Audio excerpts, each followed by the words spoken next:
welcome to Spotlight on Six Star Cruises. I'm Karen Worrall, your host, destination and cruise expert for Six Star Cruises. And welcome to our next episode of Cruising to Alaska with Regent Seven Seas Cruises. I have the wonderful Ed Lang, Senior Business Development Manager for Regent Seven Seas Cruises, with me here again. Hello, Ed, and welcome back. Thank you. It's good to be back. More and more Alaska. I can't get enough of it. Absolutely, me too. Wonderful. So today we're going to continue our virtual tour of Alaska with Regent, going to the salmon capital of the world, one of the most beautiful and one of my favorite towns in Alaska, Ketchikan. Ketchikan is a lovely town and is Alaska's first city. It has a really great community vibe. It is friendly. Locals welcome the cruise visitors warmly. It's the salmon capital of the world. If you're a salmon fan, you should definitely try some when you're there. And even if you're not, try it. It might convert you. Fresh catches are available on local menus, on tours, and even in cans or vacuum packed to take home with you as well. Now, are you a salmon fan, Ed? Yes, really Nice. love salmon. In stir fries, baked, everything. Yeah, salmon is a big hit. The kids love salmon, so it's a winner Everyone all loves round. it. Yeah, exactly. Yeah. Wonderful. Yeah, I totally agree. And so I love salmon. And when I was there on cruising there, and one of the naturalists on board taught us a way to remember the 5 types of salmon. Now, chum is your thumb. It rhymes with that. Sockeye is your index finger, so you think of poking someone's eye out. King is your middle finger, as it's the longest one. Silver is your ring finger. You might wear a ring there. And pink is your pinky. So that's a good way to remember it. Now, sockeye and king salmon are my favorites to eat, but they are all delicious. Now, native Alaskan culture is abundant in Ketchikan. It has the largest collection of Northwest totem poles in the world. These can be seen around the city, in the Totem Park, and at the Totem Heritage Centre, which has native arts and artifacts, including several ancient totem poles. Now, Creek Street is the oldest part of Ketchikan and filled with colourful buildings where stories of the city's past and colourful residents are available to hear about. And there's small local bars with live music and souvenir shops with trinkets, and best of all, the salmon to take home in vacuum packed or in cans as well. Now, another local tasty treat here is chocolate. There's a local store called Ketchikandies, which makes all its own chocolate on the premises. It's very nice. My favourite is the chocolate-covered Oreos, and particularly the dark mint chocolate ones. They're very nice. Now, your ship docks right in town, so you can conveniently walk to all the attractions in town. Nothing's very far away. Now, I worked on cruise ships from 2005 to 2020 and was very lucky to get to spend 6 seasons in Alaska. Now, I love shore excursions and I've been on most of them in Alaska. All the tours I'll mention, I've been on, so you know you're getting a first-hand opinion from a fellow traveller. Now, Regent is a very popular cruise line because of the unparalleled luxury service and amenities they offer on board, but also one of the best reasons to cruise with Regent, and my personal number one reason to cruise with them, is because they include unlimited complimentary shore excursions. So you can make the most of your time ashore without having to pay out for any more trips. Now, Ketchikan offers some really fascinating, fun and different shore excursions. So we'll tell you a little bit about some of our favourites. Now, Ed, do you have a favourite shore excursion in Alaska? Yes. In Ketchikan, sorry. So, yes, yeah. So for me, the cruising George Inlet and crab feast would be my pick. For a couple of reasons. You get to see a lot more of the nature and wildlife, but also get to dine on some of the local crab, the delicacy there. So you board this beautiful little 36-foot pontoon boat, and you cruise through a much smaller waterway, George Inlet. And visit some of the sites along there. There's an old salmon cannery there, and a few other bits and bobs.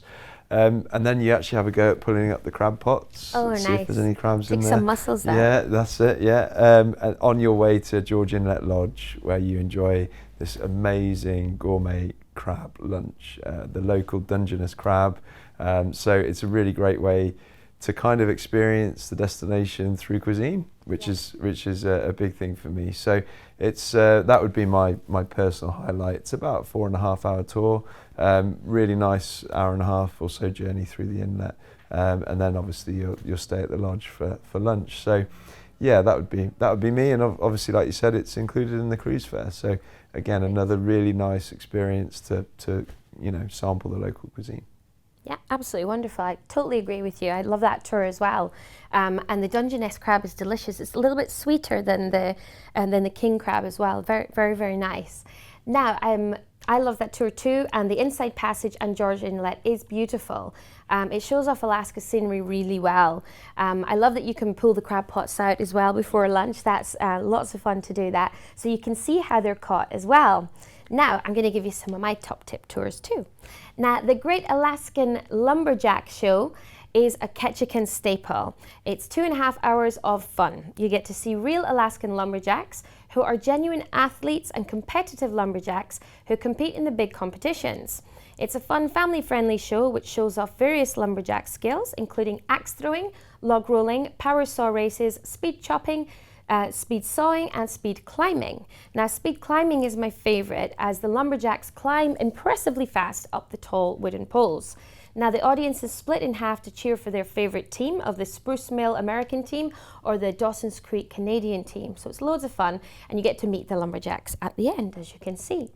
And you can also pair this with the Saxman Native Village Tour for a 4-hour tour, where as well as enjoying the show, you are immersed in local tribal life. You learn about the culture, the history, and enjoy a performance of singing and dancing, and then you'll visit the Saxman Totem Park where you learn about the symbolism behind the totem poles. So that's a great one to do as well. Now, if you like getting out in nature in Alaska, and let's face it, that's one of the main reasons that most people come to Alaska, then you'll love the Eagle Island Sea Kayak Tour. It takes 3.5 hours and takes you paddling along Clover Pass and enjoying the scenery of the Tongass National Forest, which is the largest national forest in the USA. Bald eagles, seals and salmon are often spotted, and I saw all of them when I did this tour. It was wonderful. It's amazing. Incredible seeing a bald eagle flying above you, isn't it? Just the wingspan. Yeah. They're huge. It's so impressive, especially when you're out there on the water in a kayak, but you're perfectly safe. They won't come near you, but you just see them flying above. It's wonderful. Now, if you'd like to get to know more about the locals and for the feel of living in Ketchikan now and since the land was settled, and if you love hearing stories too, then I would suggest taking the Ketchikan pub crawl. Now, this 2-hour tour takes you along the famous Creek Street to meet local expert who will tell you about tales of how the businesses in Ketchikan grew up, how business was done in some of its rowdy bars. You hear stories about some of the colourful residents, listen to some live music while you're nibbling on local treats and making new friends. Now, this is a more understated tour, but it really shows the charm of Ketchikan.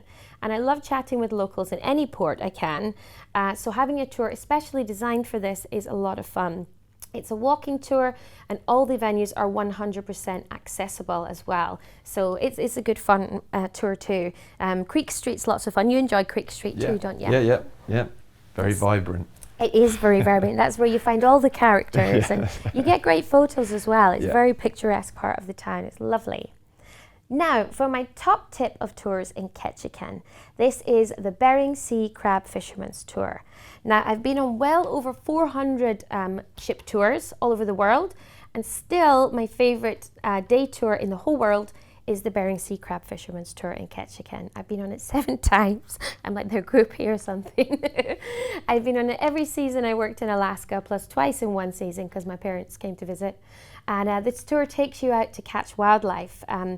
You can see everything that you can catch there. Everything is put back in the sea again at the end, so nothing is harmed in the process of the tour. And you can even touch some of the smaller creatures. And you also stop near Annette Island, which is a native reserve home to more than 200 American bald eagles. And the boat stops by and the fishermen throw out some fish, and the eagles, with their huge 6-foot wingspans, swoop down by the boat and catch and enjoy their free lunch. It's just incredible. Now, my favorite thing about this tour, though, is the stories that the real-life Bering Sea fishermen guides tell you about. Now, if you've seen the TV show The Deadliest Catch, in season 2, you'll actually have seen the Aleutian Ballad, which is the ship used for this tour now, and it was on the show.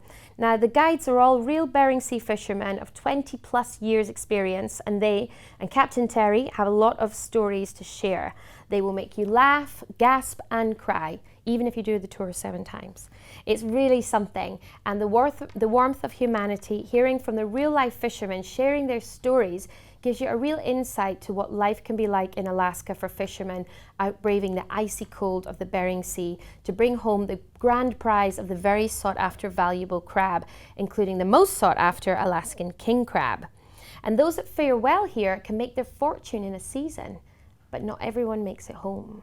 So this is a wonderful tour to learn all about that. Now, have you ever seen the Deadliest Catch? Yeah, years ago, but yes, yeah, what amazing people that go out and do that. It's certainly something I wouldn't be able to do. Yeah. I think you've got to have a certain sort of character, be very, very brave, very hardy, never get seasick, and just really love it. Yeah, absolutely phenomenal, and then bringing it to life with those stories for you must have been amazing. Yeah, it's definitely one of my. Well, it is my favourite. I love it. Now, one of the biggest draws of Alaska is to see glaciers up close. Now, glaciers are huge masses of ice that flow like very slow rivers, and they're formed over hundreds of years after snow that's fallen compresses and turns into ice. Now, glaciers store 75% of the world's fresh water, and they cover around 10% of the world's surface. And Regent Seven Seas Cruises sails to the beautiful Hubbard Glacier, which is named after Gardiner Greene Hubbard, the first president of the National Geographic Society. And it's one of the greatest glaciers in North America, and it's so immense it is actually located in both the US and Canada, in Alaska and the Yukon. Now, it's one of the main attractions in the national parks for each country. Now, the longest source of it is situated on an elevation at about 11,000 feet, and it's 76 miles long, making it North America's largest tidewater glacier. And it's about 7 miles wide and stands about 600 feet tall, about 350 feet of which you can see out of the water, above the water from your ship. Now, the ice you see at the terminal face, that's the front face of it there, is actually about 450 years old. It's advancing at a rate of about 80 feet a year, and only 5% of glaciers are actually advancing. Now, the Hubbard advances as global temperatures increase because more precipitation is located locally in this area, which cools down, changing to snow when it hits the St. Elias Mountains, allowing it to advance. Now, it's over 2,000 feet thick in some parts. So that was a little bit of information to give you about Ketchikan and the Hubbard Glacier. And that's it from Ketchikan this time. Thank you for joining us, Ed. My pleasure. And thank you for your tips on Ketchikan. Yes, my pleasure. Well, yeah, what a place. Amazing. It is. It's lots of fun. And so we hope you enjoyed a little bit of Ketchikan with us. And we'll see you next time for some more information and tips about the port of Skagway and icy Strait Point. So we will see you next time. Thank you and bon voyage.